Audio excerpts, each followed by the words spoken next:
বিসমিল্লাহির রহমানির রহিম। সম্মানিত দেশবাসী, আসসালামু আলাইকুম। আপনাদেরকে সালাম, শুভেচ্ছা ও ও শুভেচ্ছা জানিয়ে শুরু করছি গুরুত্বপূর্ণ একটি বিষয়ের উপরে কথা। আপনারা নিশ্চয়ই জানেন যে ইরানের ধর্মীয় নেতা আয়াতুল্লাহ খামেনির জানাজায় বাংলাদেশে জাতীয় সংসদের স্পিকার মেজর হাফিজউদ্দিন আহমদের নেতৃত্বে সরকারি এবং বিরোধী দলের কয়েকজন সাংসদ জানাজায় শরিক হতে গিয়েছেন এবং শরিক হয়েছেন। এর মধ্যে বেশ কয়েকজন আলেমও আছে। এখানে প্রশ্ন হলো যে আপনারা নিশ্চয়ই জানেন যে কোনো মুসলমানের জানাজায় শরিক হওয়া ফরজে কিফায়া। এক মুসলমানের দাফন কাফনে জানাজায় আর এক মুসলমান শরিক হবে, এটাই তো নিয়ম।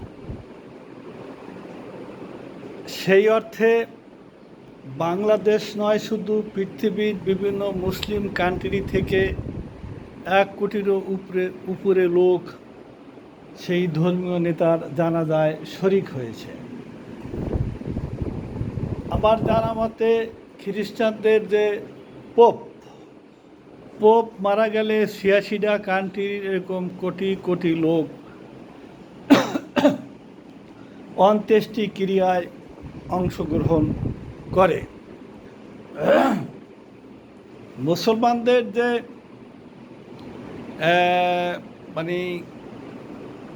দাফন করার যে প্রস্তুতি এবং দোয়ার যে ব্যবস্থা, এটাকে আমাদের ইসলামের ভাষায় জানাজা বলা হয়। এইটাই সর্বশ্রেষ্ঠ বাক্য। কিন্তু ইদানিং দেখতেছি যে পত্রপত্রিকায় বিভিন্ন সাংবাদিকগণ আবার অন্ত্যেষ্টিক্রিয়া লেখে। এই অন্ত্যেষ্টিক্রিয়া, এই ভাষাটা অন্য ধর্মের জন্য প্রযোজ্য। বাংলা অর্থ যদি একই হয় তাহলে অন্ত্যেষ্টিক্রিয়া শব্দটা এখানে খুব একটা মানায় না, এর সাথে অপসংস্কৃতির একটা গন্ধ আসে। আমার বক্তব্যের মূল বিষয় সেটা নয়। আপনারা নিশ্চয়ই জানেন যে আমাদের দেশের একজন আলেম বা বক্তা, তিনি আহলে হাদিস অথবা সালাফি, আহলুল সুন্নাত ওয়াল জামাত কিনা বা তিনি হানাফি মাযহাবের কিনা, এটা নিয়ে আমার সন্দেহ আছে। তিনি কিন্তু বেগম খালেদা জিয়ার জানাজায় বাইতুল মোকাররমের যে খতিব মুফতি আব্দুল মালেক সাহেব জানাজা পড়িয়েছেন, তিনি তার ঘোর সমালোচনা করেছেন যে সূরা ফাতিহা পড়ে নাই, অতএব জানাজা হয় নাই।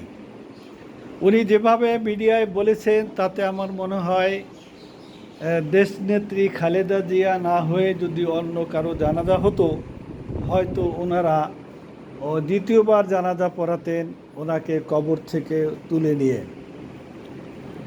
এখন আমার প্রশ্ন হলো, সূরা ফাতিহা জানাজার জন্য আমাদের আহলুল সুন্নাত ওয়াল জামাত এবং হানাফি মাযহাবের জন্য প্রযোজ্য কি না, এটা হলো একটা বিষয়।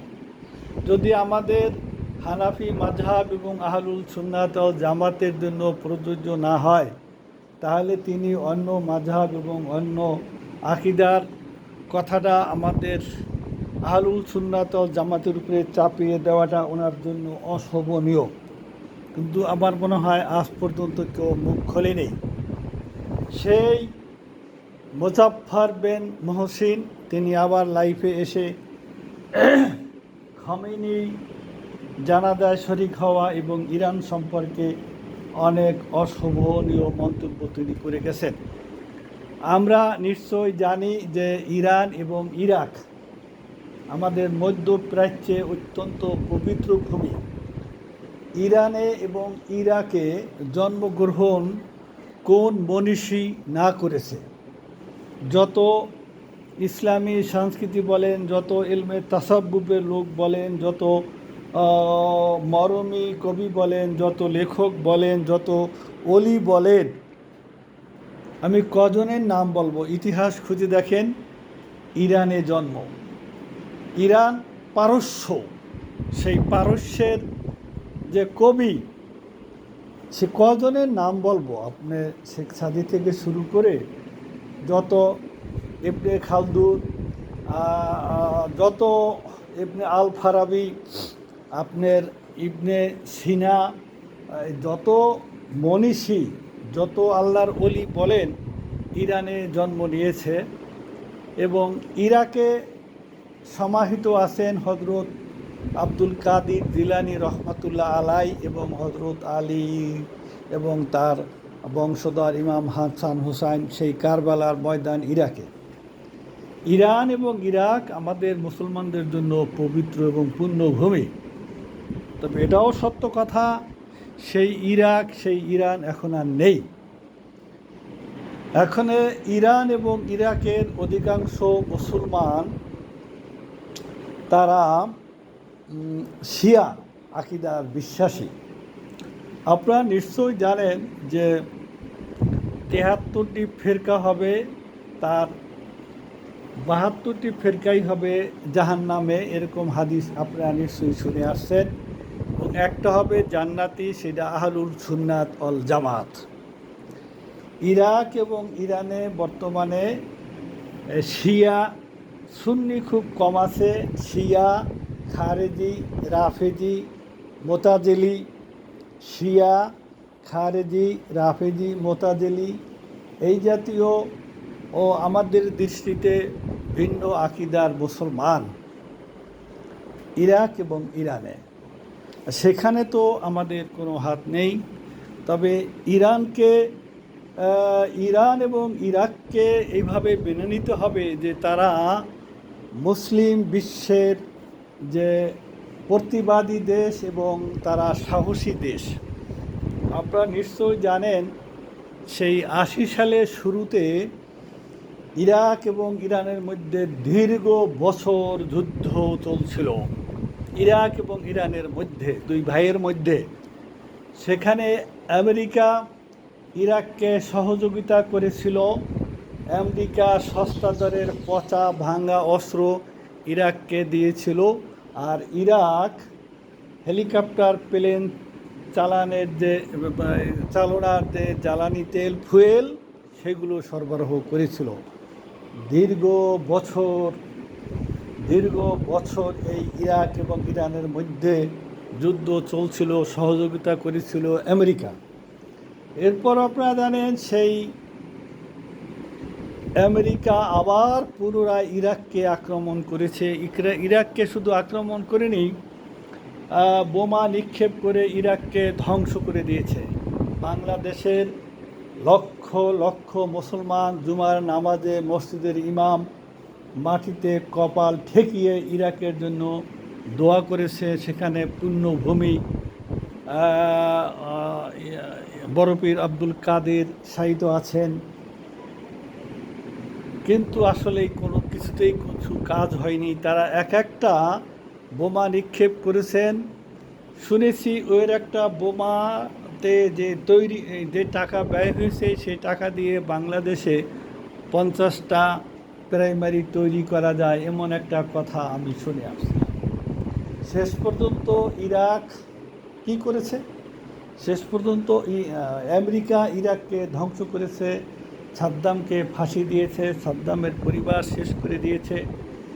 এবং বাংলাদেশের যেরকম জাতির জনক বঙ্গবন্ধুর প্রতিকৃতি পাথরে খোদাই ভাস্কর্য তৈরিতে 4000 কোটি টাকা ব্যয় করেছে। বাংলাদেশের বিভিন্ন প্রান্তে প্রান্তে বঙ্গবন্ধুর ভাস্কর, এই ভাস্করের প্রতিবাদ করেছিল আল্লামা মামুনুল হক সাহেব। এই প্রতিবাদ করতে গিয়ে তিনি জেল হাজত খেটেছেন। আজ ঠিক সেই 4000 কোটি টাকার যে প্রতিকৃতি বা ভাস্কর্য ভাঙ্গা হয়েছে, আমি বলতে চাচ্ছি সাদ্দামও এমন একজন ব্যক্তি, তিনি জীবিত থাকা অবস্থায় তার জীবদ্দশায় ইরাকে এরকম ভাস্কর্য তৈরি করা হয়েছে আমি যতটুকু জেনেছি। আমার মূল কথা হলো মোজাফফর বিন মুহসিন তিনি দৃঢ় কণ্ঠে বলেছেন যে ইরান এরা মুসলমান না, এদের জানাজায় শরীক হওয়া যাবে না, শিরক মুশরিক কাফের অনেক ধরনের শক্ত কথা তিনি বলেছেন এবং কেউ এর প্রতিবাদও করেনি, তিনি বলেছেন। তো এখন কথা হলো তিনি তো ওই যে ইসরায়েলের যে নেতানিয়াহু ওনার ব্যাপারে তো তিনি মুখ খুলছেন না, ওনার ব্যাপারে তো উনি কোনো কথা বলছেন না। তো আমরা যতটুকু বুঝি তারা মুসলমানের জানাজায় শরীক হওয়া যাবে। আর ইরান এমন একটি কান্ট্রি, আমি যতটুকু জানি 9টি প্রদেশ, অত্যন্ত স্বয়ংসম্পূর্ণ একটি কান্ট্রি, 9টি প্রদেশে বিভক্ত এবং সেখানকার নারী পুরুষ সবাই ধর্মভীরু, ধর্ম পালনে এবং তারা অত্যন্ত সাহসী। আপনারা নিশ্চয়ই লক্ষ্য করেছেন যে আমেরিকার মতো একটা দেশের সাথে তারা সংগ্রাম এবং যুদ্ধ চালিয়ে যাচ্ছে এবং তাদের বড় শক্তি হলো যে হরমুজ প্রণালী। এই হরমুজ প্রণালী দিয়ে সারা বিশ্বের যে